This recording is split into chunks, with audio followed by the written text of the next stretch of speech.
Okay, so today we're going to be covering a lot, configuring multiple environments. There's a lot of different working pieces involved, so I am going to go ahead and just jump right in. Would like to give you a little bit of overview first. Why are multiple environments required? Why are they necessary? So essentially, when you are developing a data warehouse, or this process also follows for developing software, the common best practice is what's known as CI/CD, or continuous integration and continuous deployment. The idea is that you continually develop features and push those features out. If you've noticed, in the Apple App Store, or in maybe a lot of other pieces of software, you're starting to see release cycles shorten. You're seeing new features come out, updates come out, every couple of weeks now, instead of once a year, like we may have seen, in the past, where we'd buy a new version of Microsoft Office, right? Now we're getting new features in continuously. And so we're seeing this trend develop in the development of software, but also in the development of data warehouses. We want to constantly push out new features. So in the traditional development cycle, right, that we see in data warehouses, you have multiple developers building out their code, and then you need to merge that code back into a single code base, and then you have testing. Now, this process typically is a challenge, because you have multiple, humans writing code, and then trying to bring that all back together again can be a very significant challenge. So bringing code from development to test to production was always, a struggle. This was a very long process, a lot of errors, a lot of having to go back to the drawing board, bring this data back together, and merge that together. Well, of course, with TimeXtender, that process is quite a bit easier. So multiple environments using CI/CD, when you're trying to develop and continuously deploy features, you don't want to be changing and creating those changes in production, right? You want to develop those changes in a safe area where you can test them and then push them out to production once you've thoroughly tested them. So what you'll often see here is between 2 on the simpler side, sometimes 3, sometimes even 4 separate environments where you have your complete built-out data warehouse in each one of these environments, available for testing and different purposes. And I'll kind of go through that right now. So first of all, development, this is where, of course, you're going to do your work. Any new changes are going to be done first in the development environment. This often just includes a subset of the data, not all of the data, but it allows you to develop quickly and make these changes in a error-free, well, not error-free, but in a way that's not going to create issues for your end users. And then once a change is completed, you have a block of code that's been developed. You want to push that out for testing. So you bring that to your test environment. This more closely mirrors production.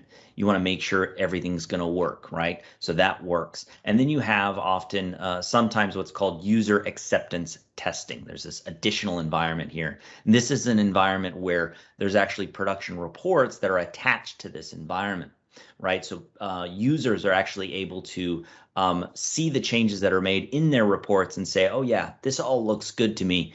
I approve this. You can go on to production. So then the next step, of course, is moving those changes from UAT to production, right? So getting these changes in the system in an error-free way, not making changes in production, trying to limit that as much as possible, limit those issues that you have in production. Okay, so how does multiple environments look in TimeXtender? What are all the different components? So first of all, this is the production environment. Now, over the course of the last few TimeXtender Tuesdays, we've built up a production environment that we have here.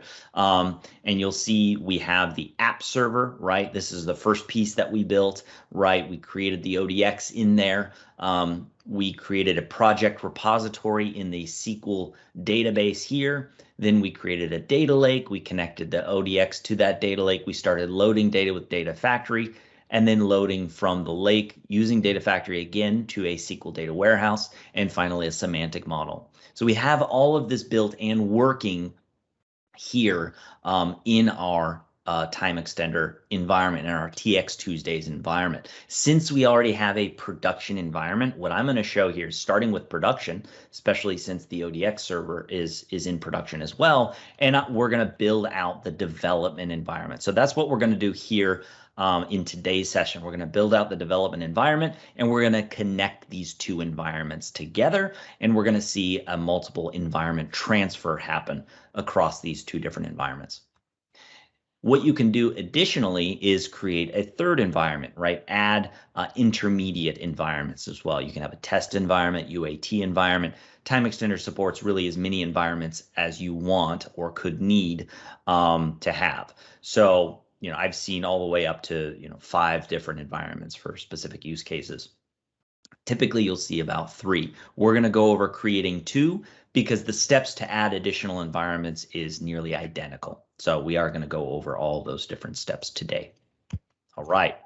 So once you have these different environments configured, then in TimeXtender, we would transfer the metadata, right? So this is all of the project metadata from development to test. As you can see, these arrows are going from the repository to the repository, because when you're doing the multiple environment transfer, that's what's happening, right? That metadata is actually being moved over. None of the actual customer data is being moved. So we're just moving the metadata, and then we need to deploy and execute those changes in the destination environment, right? Once we have that done, we're sure that all of that is working. Then we move from test to production. So we push those changes again, the metadata changes into the SQL repository in production, and we get all of that up and running. As you'll notice here, one important piece that we'll see is that the ODX server actually serves all 3 environments.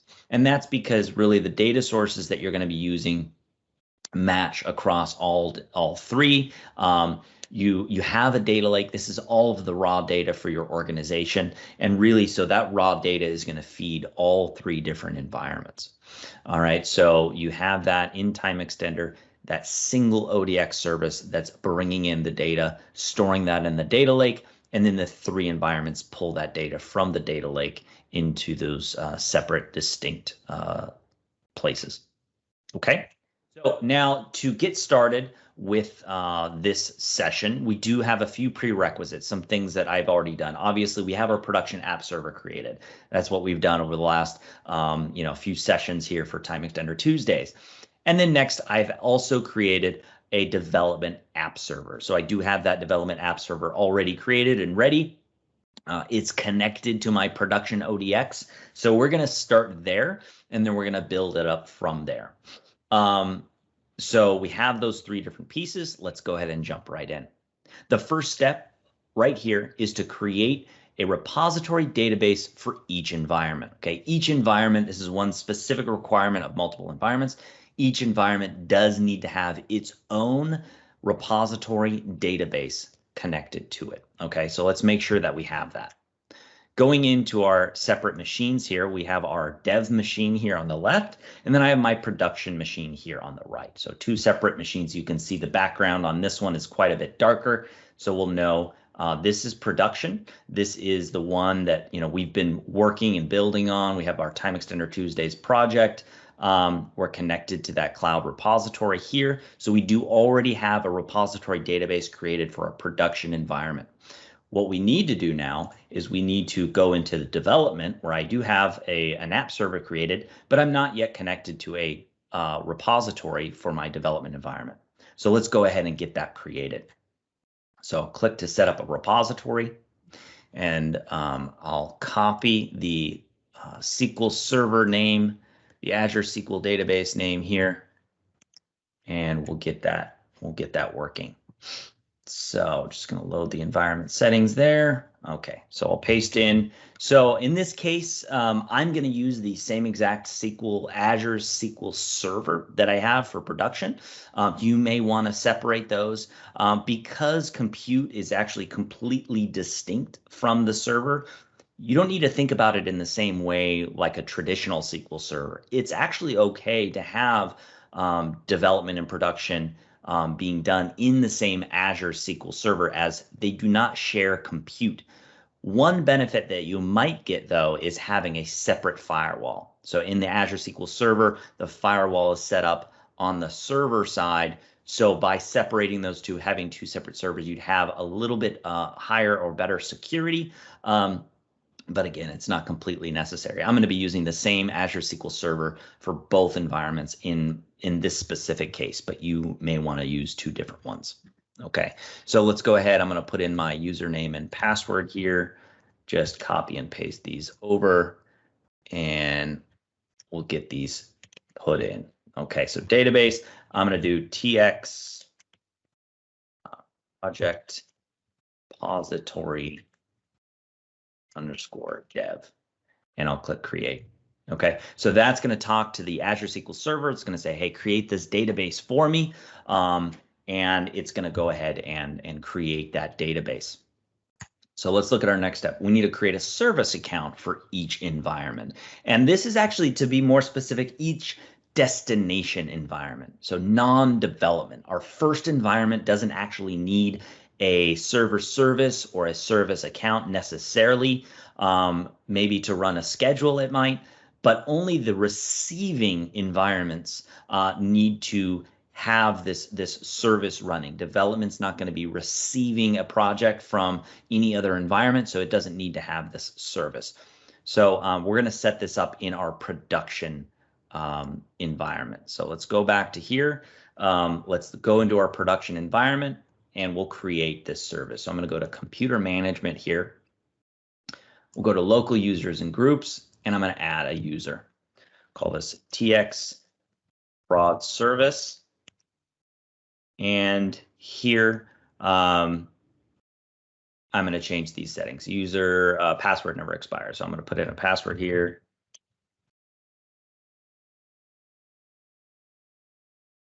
Right, and then I will go ahead and click create. So that's going to create that user. I do want to add, this is very important, you want to add that user into the administrators group. So I'm going to add to group. And I'm going to add here TX prod service, check names. Okay, good. So that's added into the administrators group. I'll click apply, click OK. So we have created now the service account for each environment. We've also created, looks like, the database. Real quickly, I do want to go into the Azure portal, and I want to modify that database to make sure it's performing properly. If it's super slow, sometimes we can have some timeout issues there. So we don't want to encounter any of those. So I'm going to go to this database I just created here, go to compute and storage, and we're going to change this to a serverless database. That way it'll pause automatically for us. And we'll change the max vcores to 8 and the min vcores all the way up to 8 as well. And enable auto pause, of course. We can do locally redundant storage and click apply. All right, so that's going to scale that repository for me now. Make that a little bit faster for us. Okay, the next step here is step number 3, configure the server service for each environment. And again, the server service is only required for the destination environment. So we're going to do this one in prod as well. So we'll go to our prod environment. We can go to services. And here we have TimeXtender server service. We want to run or log on as that new service that we created. Okay, so we'll go to properties. We'll go to log on, and we want to do this account. And again, we want to use that TX prod service that we just created. TX prod service, hit check names. Okay. And then of course I need to put in the password here.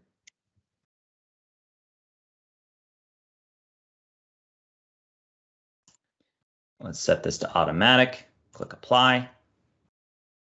The account TX prod service has been granted the logon and service right. Good.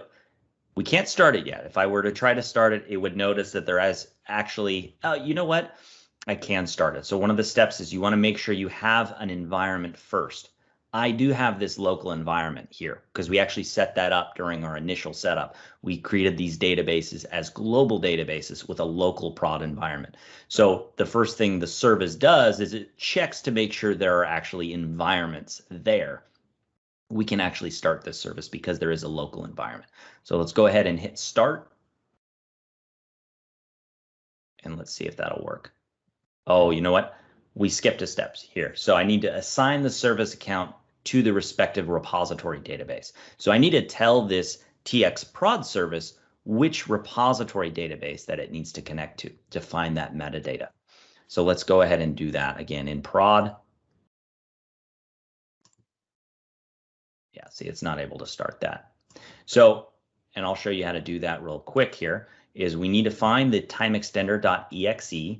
We'll go to the C drive, program files, TimeXtender, find our version, TimeXtender.exe. You can hold the shift key, right click, and click run as different user. So we want to run this as our TX prod service.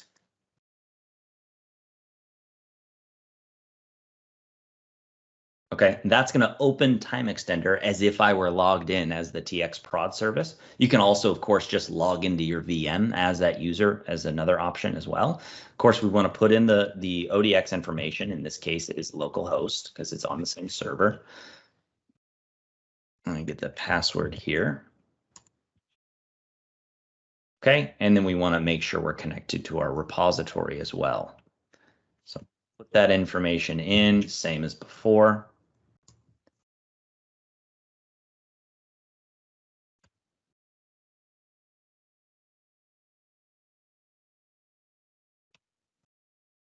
And this one is TX project repository. Let's test the connection there, and we're connected. Good. So we'll click next, and we'll click finish. Beautiful. Okay, so now we know that that TX prod service knows where my project repository is. So I can actually close this down now. All right, close this as well. Let's go to services and let's start the service. So the TX prod service is going to attempt to start the server service. It's going to look for the repository, say, hey, I know where that repository is. Oh, I know I have an environment because I can see that available in the repository. Great. So let's close this, automatic, okay. And now I have that service running as a TX prod service. Okay, so we've assigned the service accounts to the repository databases. Now the fun part, right? We need to configure the firewall. So we have two separate machines here trying to communicate with each other. Anytime that happens, you need to open up firewall ports to make sure that they can reach out to these respective locations and communicate back and forth. So to do that, we need to understand how is multiple environments communicating across multiple machines. All right, so we can look at this diagram here to understand that. We have my development server and I have my production server. I've already put some port numbers in here that I'm going to be using. So we have the local development environment, which doesn't need a port, again, because we're not communicating to, it's not receiving anything. In development, we're going to define the production server. So where that server is, what the DNS name is, and also the ports, right? So we have the remote port and the local port. And then we have the production server with its port, right? So what's going to happen is the first thing that's going to happen is the development is going to reach out to production over the production remote port. So dev says, okay, I need to reach out to the production machine over port 10025. Okay, and this service is going to be listening on port 10025 for communication. So it's going to, once it hears this communication, it's going to say, hey, I heard you, and it's going to try to reach back out to development and say, yes, I received that communication. But in order for that to happen, we need to open this inbound TCP port 10025. And of course, the outbound, it's a dynamic port. These are by default typically already open. On more secure systems, they'll be all closed. So you'll need to ensure that dynamic ports are open on both machines. All right, so it's going to listen for that. We need to open that firewall port. It's also going to reach back over the firewall to the local port here, 10020. So development that development application is going to be listening on port 10020 as production attempts to communicate back and say, yes, I did hear you, or yes, my action has been completed. You can now close the connection. Okay, so we need to open up these two ports. So this other port here on our development server, inbound TCP port 10020. So let's go ahead and do that now. So in production 10025, let's go to firewall. Okay, go to advanced, inbound rules, new rule. And this is going to be a port. The port number is 10025. I'm going to allow the connection on all three networks. And then we're going to call this TX prod production local inbound. Okay. And we'll finish that up. All right. Now, the next thing that we need to do, let's go ahead and close that, is number two, we need to open the inbound port 10020 on the development server. So let's open the development server. Here we have this. Click OK. Make sure, yeah, connected to the repository. Good. Let's go to the firewall. We will go to advanced settings again, same as before. Inbound rules, new rule, port 10020. And allow the connection on all three networks. And we have here TX prod remote inbound communication. Okay. And add that. Great. So we've opened up these two ports. So an inbound here in production 10025 and an inbound here in development for the production communication. So this is specific to communication from the production server. All right, now let's go ahead and configure our environment. So going back to our steps here, we configure the firewall. Now we need to configure the environment. So let's go to our prod server. The first step in configuring the environments are configuring the local prod environment. So if we look here, we do see we do have a local environment called prod 10025. Again, we created this when we first set up our environment in the earlier sessions, right? So we have that already created. Great.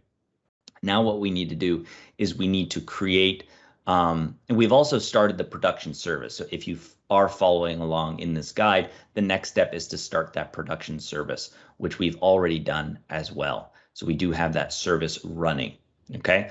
Next thing we need to do is we need to create the environment in development. All right. So let's go into development here. Go to environment properties. First thing is we need to create the local development environment. So this is dev. It is local. Act on server on port 0 is just fine. Remember, we don't actually need that port because nothing is communicating back to development on this port. Okay, great. So, and then we have, we'll create that local development environment. We set that up. Now we need to create the remote production environment on the development server. I'm going to call this prod. This is, of course, going to be remote. Let me put in the IP address. So my TX app server, my public IP address is right here. And I'll put in that IP address. Local port, as we saw here, is going to be 10020. Remote port is 10025. 100. Remote port is 10025. So this knows when it tries to reach out to this IP address, it's going to reach out to 10025. And of course, in prod, I've set it to listen on 10025 here. Okay, so let's go ahead and click OK. It's going to reach out to the server on this IP address right there, and then it created the environment. So I do have dev and prod now configured. So quickly here, I'll just need to copy these settings over so they'll let me save.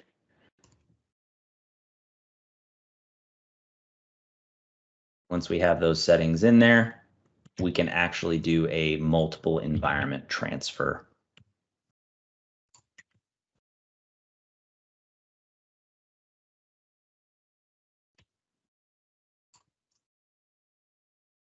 SQL authentication. Okay, I need this in there.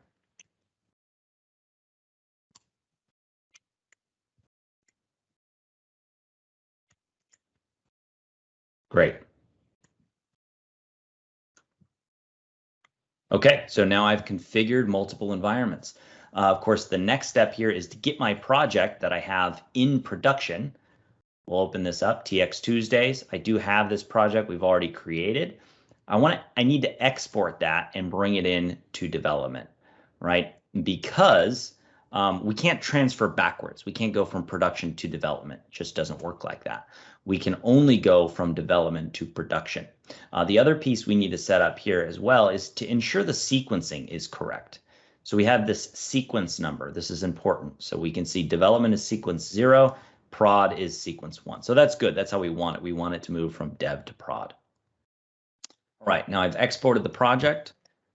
I can now paste this on my development server and import that project.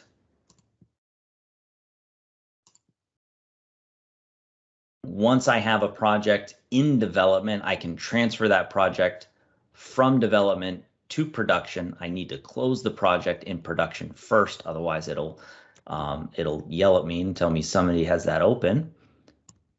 And so now I have that project open. I can go ahead and go to multiple environment transfer and transfer that right over. So it's going to tell me it's going to append the project on to the latest version on prod. I'll click OK. It's going to transfer that project from development to production. Again, only the metadata is being moved. And then once I have the metadata in there, I can right click here and deploy and execute that project right on production. Okay, we have 1 minute left for Q&A. Sorry, guys, I went a little bit over there, but there was a lot to cover for multiple environments. So I'm glad we got that set up in time. Any questions that you guys have? I think we've got Rory set up for a question here. Rory, make sure to say your firm and where you're from, and fire away. Yeah, thanks. My name is Rory Smith. I'm from Emergo, a partner in the Netherlands. My question is related to things in projects that you cannot directly couple to work items. So typically settings of sources or data warehouse layers or execution packages or variables. If you're working with multiple developers, it becomes difficult to keep track of sort of which settings changes are coupled with which changes the developers are working on. So we always use work items and perspectives to try and control what gets deployed on the next environment. But for settings, it's very hard to keep track. Yeah, good question. Settings, and we'll be, I believe we'll be doing another session on team development and working in teams and how that process works, but it is very closely related to this process, right? So what Rory's talking about here is when you're working in a project here, we can go in, we can assign certain objects as a work item, right? So you can assign that as a work item, mark that you're using it, you're changing it. But what happens when, for example, I believe, correct me if I'm wrong here, but I believe your question is what happens if you're working on the data warehouse settings themselves? So you're actually making changes here. Go ahead. Or anything that's not directly work itemable. I think scripts or custom views are also excluded. Okay, so scripts and custom views. I don't have any views in here to show that, but you can drag a table onto views and then you have one. Good point. Yeah, let's do that here. All right, so here we have views. Oh, no, okay, so I can do a work item there, but I do get what you mean. I believe you're right. There are areas. Let's see here. One, exit one, create that. Let's see if this one is. Yeah, so this one you can't do a work item. So what if you wanted to check that out? That's a good point. This is one of the reasons we do recommend following the Scrum methodology. We do have a guide in the online training about that. Agile Scrum methodology. There are a few different ceremonies that should be followed. One of those is the daily stand-up. And in the daily stand-up, it's really just meant to be as short as possible. It's stand up on purpose because they want you standing up, because it should be a little bit uncomfortable, because you're supposed to just get through this as quickly as possible, right? It's a quick call to just say, hey man, what are you doing today? This is what I'm working on. I want to know what everyone else is working on. Do you have any blockers? How can we ensure that we're all moving forward? And so you have an idea of what each person is doing in the project. Now, this is a great opportunity to actually review your work items. You might want to have the work items folder open, right? So you can actually say, here are the things that I'm working on, just so you have an idea of what everybody is working on. And that's something that you would discuss in the daily stand-up, that quick call just to say, hey, I'm actually going to be building out or making changes to this script action. Can you please stay out of that? Now, that does appear to be an area where we should be adding work items on that. And I do know we are going to be looking at refreshing our team development options and how we can allow users to better work in that area in an upcoming release. So we'll definitely be reviewing that. So thank you for mentioning. If there are any areas that you know of, please do let us know, and we'll be sure to make sure those are included too. Yeah, it might be, we have, so one of our bigger clients, we have a huge process for doing environment promotion, which tries to work around sort of any non-automated corners at the moment. It might be useful to have some kind of a discussion at some point. Yeah. Just so that you can see, which things you might not be covering at the moment. Yeah. To make Absolutely. it better for everyone. Yeah, completely agree. I think you should try and arrange that with your SSP. Is that Yeah. Alex for you? Yeah, it's or? Alex. Alex, okay. He's always that would be a great he's always session to really have. busy, and we have some outstanding stuff to Good. to tackle. So Good. Glad to hear that. Awesome. Excellent. We are 5 minutes over. Sorry, go ahead, Jay.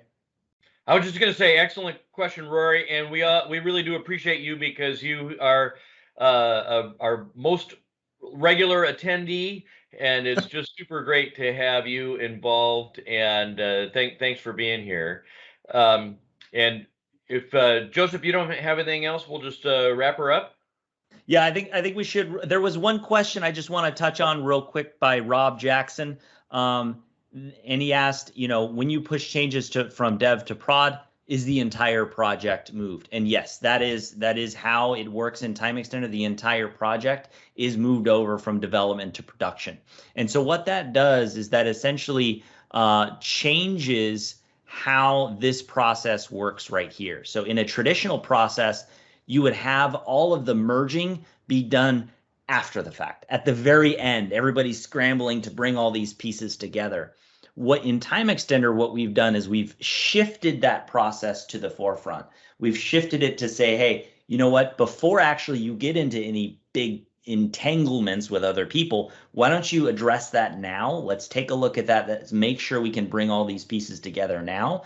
And then all of it's pushed as one project from one environment to the next. So it's really a similar process that happens in other development processes. We've just shifted that timeline up to the beginning, so that problem is actually addressed at the forefront rather than at the very end. But yeah, that was a great question, Rob. Thank you. Excellent. Well, once again, a terrific presentation, Joseph, and the questions really enhance the back and forth. Real quick, our next episode will be in 2 weeks. Make sure to register if you want to get an invitation. Also, today we will be sending out a email with the recording, and there'll be a link in there for a survey, so we'd love to